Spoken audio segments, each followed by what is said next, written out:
Welcome to the Fine Print, ladies and gentlemen. My name is Caleb Teskey. Today, I am joined by Matt Racenet from Northeast Kannabis. Matt, thank you so much for being here with me. Thanks for having me, Caleb. I'm really excited to share all my passions and all the information I've gathered over the last couple of years. Now, you've got a beautiful logo back there. You're one of two folks who have joined me with a logo. Who did your logo? So one of our friends, Stevie Demers, she's done some things in graphic design, and we were sitting around the table, having some drinks, smoking a little weed, and she said, "Hey, is this something you'd want to do, or I could do?" And said, "Sure, go for it. Like let's figure something out." And she did a great job. Went with the ultra realistic roots and the ultra realistic little seedling. Because for us, it's about the plant. This is an amazing plant. It's described as an herb sometimes, but I think this is absolutely amazing what nature's given us to take advantage of and to use to help people. Now, Matt, off the top, I like to get all of my new guests to share a 5-minute life story. Would you be willing to give us some background on yourself? Yeah, absolutely. So I grew up here in the Northeast Kingdom. Grew up in Danville, and went to Danville school for a long time. Really enjoyed, made really good friendships there. Then I went to Saint Johnsbury Academy for high school. Got a chance to play some football, make some really cool relationships, meet a lot of really cool people there.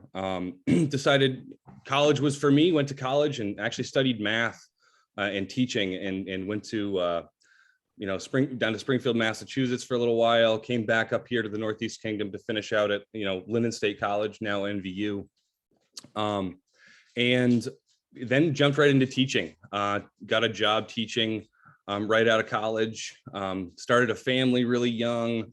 We have 3 boys, my wife and I, and kind of just went through this whole last 10 years just teaching, learning and teaching, and getting a master's degree in teaching. And then about 5 years ago, decided to go into take my life in a little bit of different direction, went into some managerial stuff, and learned that I really liked management and really liked building things. And always been a little passionate for cannabis, been very interested in the plant for a long time. And finally at 28 years old, I was a late bloomer in this industry. Decided that it was something that I wanted to start growing. I wanted to start doing that, and started growing a little bit. How old are you now? I'm 34, so I'm pretty new to this business, in sense of I don't have the 30 years that some of these other guys have growing and product and using products. But you are a nerd, so that helps. I'm a huge nerd. I have taken my passion for math and learning and totally jumped in the last 5 years to cannabis. Done a lot of research. All of my free time when I'm not teaching has been put into researching and studying cannabis. So that's been, something that I've really learned as basically a hobby. And now, being able to take that hobby and try to make it into a business has been, I think that's everybody's dream, is to do that. And so that's kind of where I am now. That's what I'm trying to do. Right. So, that's kind of the 5-minute life story of where I am now. I want to build something to help this community I've been a part of for a long time. And I know that this industry has a lot of upsides as far as the economics for the areas that they impact. And what type of licenses are you applying for? So we're starting off by getting a retail license. So that's been the big news lately. We just, all the approvals and things. I saw that in the Caledonia Record. They ran a story for you, huh? I'm really excited about that. And so we're going to do that. We're going to start with that. And then we're going to push and try to push into more manufacturing and build our Northeast Kannabis as a brand of edibles, topicals, tinctures, things like that, and do a little bit of extraction. So we kind of have a 2-phase plan for the property that we're trying to create and open right now. So tell me a little bit about, I was just reading about the opt-in vote in Saint Johnsbury. Have you attended any of the public meetings or any of those things, zoning board meetings, select board meetings, anything of that nature? and helped sort of push this to the forefront? Yeah, so starting about January, when things started to solidify with the Cannabis Control Board and some traction started getting taken forward, I knew that zoning was going to be probably one of the biggest hurdles for people, especially in the Northeast Kingdom. That tends to be a little slower to change and accept new ideas sometimes, especially when it comes to controlled substances. And we wanted to make sure that the town knew that we wanted to be upfront and transparent through that. This is something we want to do, and we want to do this for the right reasons. And so we attended the first planning commission meeting of the year and asked, hey, what are we doing about this? We opted in. At that point, it had been almost a year since we'd opted in, and we said, okay, what are our zoning laws? What can we do? What can't we do? And started just asking some questions to say, okay, what laws are out there? So they opted in a year ago. Yeah. And you just attended a first meeting that much later, huh? Yeah. So it was something where I wasn't 100% sure I wanted to jump into this with both feet to start in October. I kind of wanted to see, based on the observations that I've seen in other parts of the country, where the supply and demand problems that are inevitably going to occur when we're talking about growing seasons and seasonal production, but indoor grows, but they're starting late. So we don't know, I didn't know when things were going to be available and when we could get products. So I wanted to see what was going to happen. Started to see a little bit of traction in Saint Johnsbury after the vote in, and started to really solidify after that first year. What access point do I want? What part of this market do I want to jump into? Do I want to grow because I started dabbling in growing? Do I want to just jump into manufacturing because cooking with cannabis is probably one of the most fun things that you can do? Or do I want to just sell? Because as everybody knows, that's the access to the public is where a lot of the money can be. So I didn't know which avenue I wanted to go through, and I wanted to see what's the market shifting and where's this happening before I go ahead and throw the thousands of hours of work that we've put in at this point to a business. I wanted to wait a little bit. That's why I didn't jump in right after opt-in. Well, I mean, you could just keep teaching fractions and shit like that. Yeah, exactly. Yeah. And I gotta say, I think that's wise. I think a lot of people have sort of put the cart before the horse here and maybe jumped the gun a little bit. And I think that some of the smartest folks are the ones who have said, hey, we're going to step back from this a little bit. We're going to give it a little room to breathe and see how it develops before we just go dumping all our eggs into that basket. Right. I mean, I think the very first iteration of Northeast Kannabis actually was grow pods in a warehouse. I think was the first iteration of this business plan. And so that was, I just spent hours and hours and hours researching what's an indoor grow pod, how do they work, with all this stuff, and just realized that it's great for out in California when you can do 100,000 square foot, grow warehouse. They're great for out there. When we're talking small size, like we're going to be, here in Vermont, it's not necessarily what the, financially, a viable option. So before we get too far into this, can you tell me about the manufacturing license that you're getting and what that allows you to do as opposed to the other tiers of manufacturing licenses? Yeah, so in Vermont they have 3 tiers. And they're gradually increasing in both price and in what you can do. So starting with tier 1, that's under 1,000. I think it's $1,000 or $10,000 of revenue a year. You can use heat, so you can use a press. You can use any way to extract rosin in those ways for those that license. Tier 2.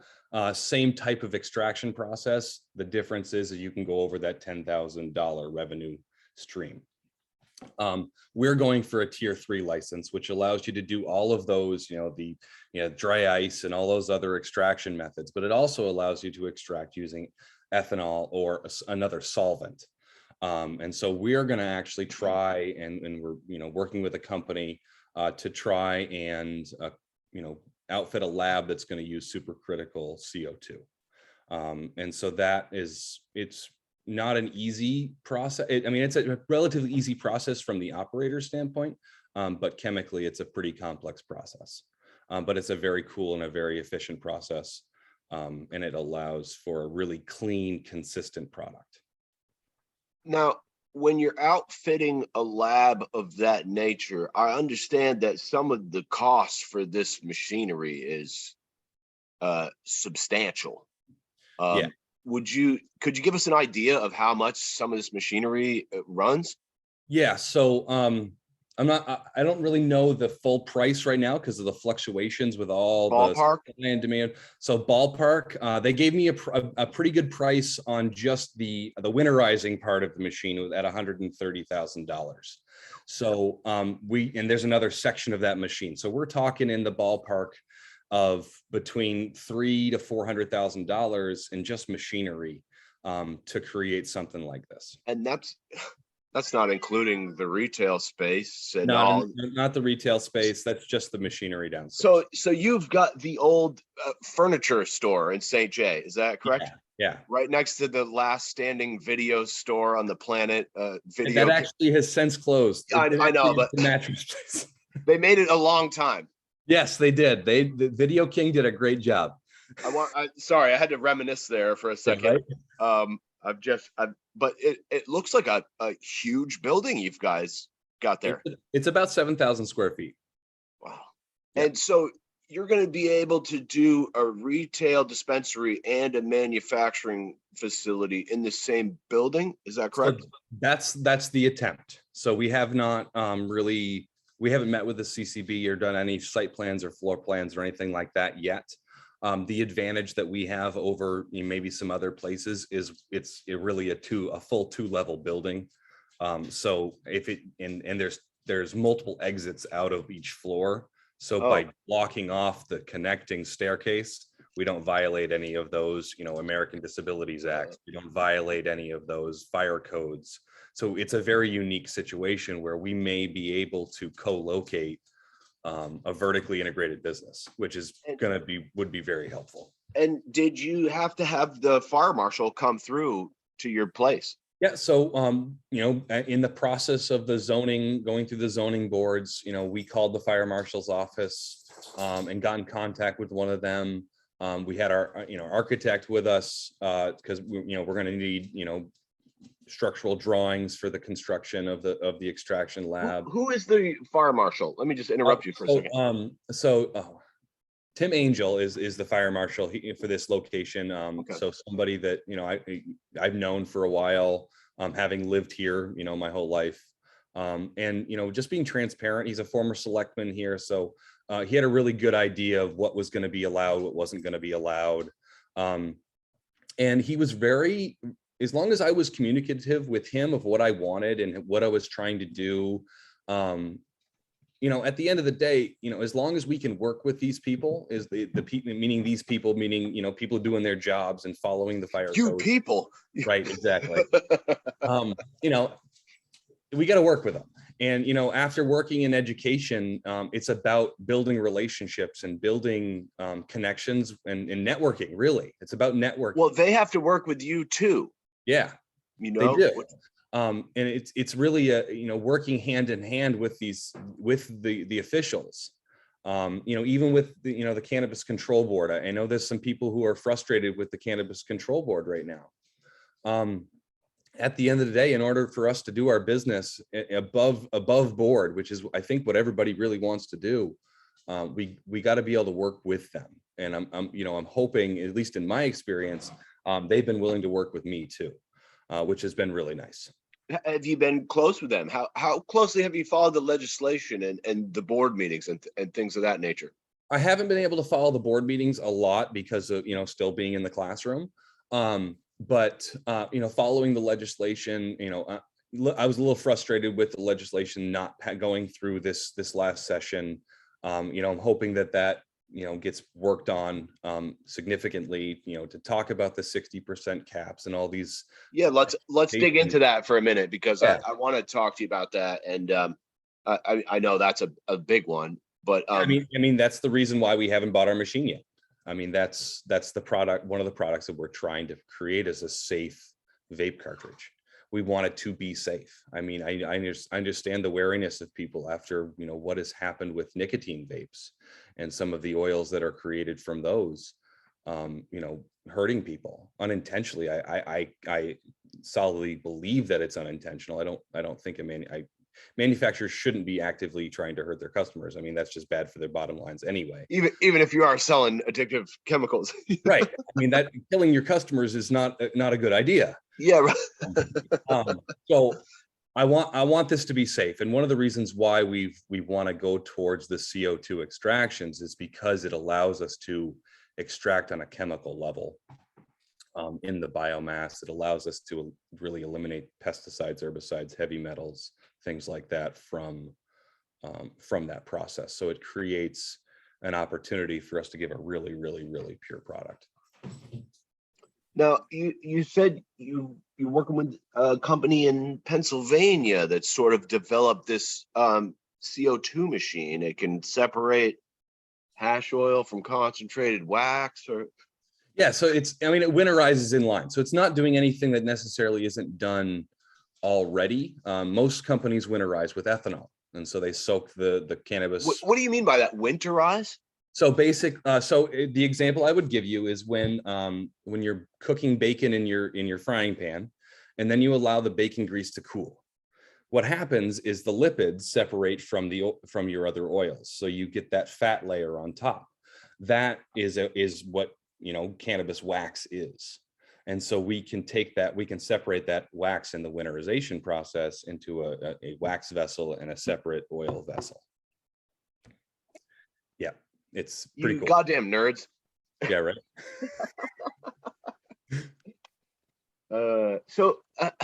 I mean, it seems like a lot of overhead cost to get involved. Overhead cost. Yeah. Why do it? Why? You got a stable job, right? Yeah. Why? Right. Why Right. Exactly. Why take the risk? So fundamentally, as a member of the Northeast Kingdom, I see this area as tremendously rich with culture and opportunity and fantastic people. I want to bring this business to Saint Johnsbury because I want to expose more people to the Northeast Kingdom. I want to bring people up here and see, you know, what does Burke Mountain look like? And what is the Willoughby Gap? What is, you know, where the heck is what's that trading post out in the middle of nowhere there? Oh, I forget. Brownsville. Yeah, it's out in Brownsville. Yeah, you know, where these amazing places that have amazing culture. You know, we get called, you know, Vermont's playground, right? The Northeast Kingdom, you know, this backyard. Let's come hang out in the backyard. Let's come up to the Northeast Kingdom, have some fun, enjoy the, you know, Kingdom trails, go enjoy JP, go enjoy all these amazing recreational opportunities. Are you a biker? I'm not a biker. No, I'm not man. a skier. I'm a snowmobiler in the wintertime. I enjoy that. But even now I'm questioning that with the way the you know, the snow has been the last few years. But this is a great place to live, great place to work. I just want people to share it with other people. Let me ask you this. How much of your business do you anticipate being tourism versus consistent local regular customers? Have you looked into that at all? So in my business plan, one of the first parts of it is looking at what I think is here just in the Northeast Kingdom for retail customers. Just, you know, based on, I think there's about 10 to 20,000 customers just in the Northeast Kingdom. I don't assume I'm going to get 100% of those people. And so I've kind of run my numbers based on a percentage. Yeah, you're a math nerd. What percentage of those people do you think you're going to get? I mean, I went lowball and I said, let's say there's 10 retailers in the Northeast Kingdom. Let's give me 10%. And that's kind of how I ran my math off of to see, is this a good idea? Do I really want to pursue this? And based on that math, I was able to hook in some investors and some finance people to help me create what now is Northeast Kannabis. Even at the low ball offer, you still found some investors. Yeah, exactly. Because I mean, there are couple investors that are, you know, from the area that want to reinvest into the area, and are also users, and you know that, you know, cannabis is a viable, good investment. I mean, there's plenty of other examples that we could point to. There's no way it's not a good investment right now. Right now. Might be later bad, but could be. Yeah. But yeah, so, you know, that's kind of where we started, talking with our friends and family. I mean, that was the advice that Tim and Andrew gave us at Vermont Cannabis Solutions. No, your friends and family are on board. Most of them. So I have a couple of our investors are friends and family. They're the ones that felt like they could afford to invest, said, you know, yes, let's go ahead and do this. And so that's been a really awesome to have the support of the fam. There is always good. What, and you say you have kids. Yeah. Can I ask you, have you talked to your kids about cannabis, and how do you approach them about something like that? So yeah, I mean, we explain to it just like alcohol, you know, that's how we look at it. There are two different types of gummies in our house. There are adult gummies and there are kid gummies, and they know because we've explained to it and been upfront, you know, what's the difference? If I don't know, what do I do? Just like, you know, with the prescription medicines, like we were taught as kids, if you don't know, ask.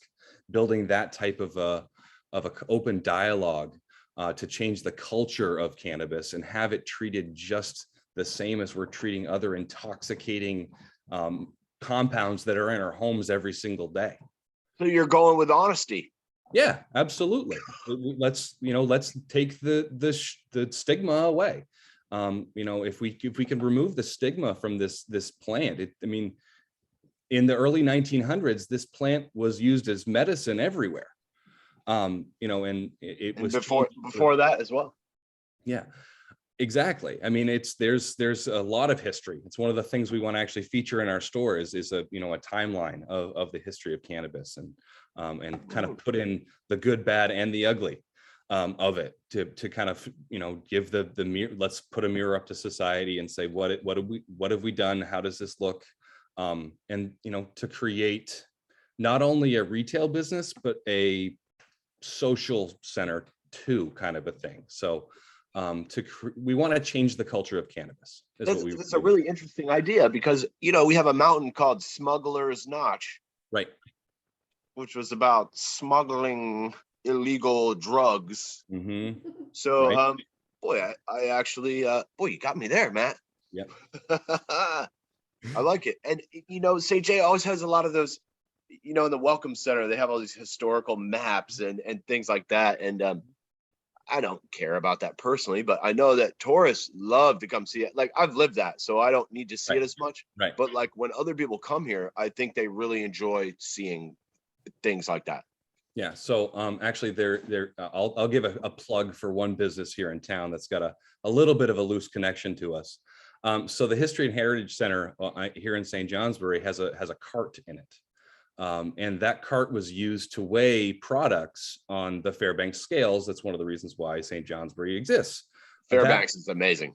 That scale was used to weigh hemp plants and hemp harvests in the early 1900s. So wow. That whole invention, and all the great things that the Fairbanks Brothers did was built off of, you know, weighing of cannabis plants. Wow. So I did not know that. A really cool piece of history for, you know, to connect Johnsbury to this market. Huh. Fucking A, dude. Yep. Cool. Not many people catch me off guard like that, Matt. All right. Look, I'd like to take 5. Do you got another half hour? We could come back and do another chunk here. Yeah, sure thing. Absolutely. All right. I'm going to take a quick 5 and we'll be right back.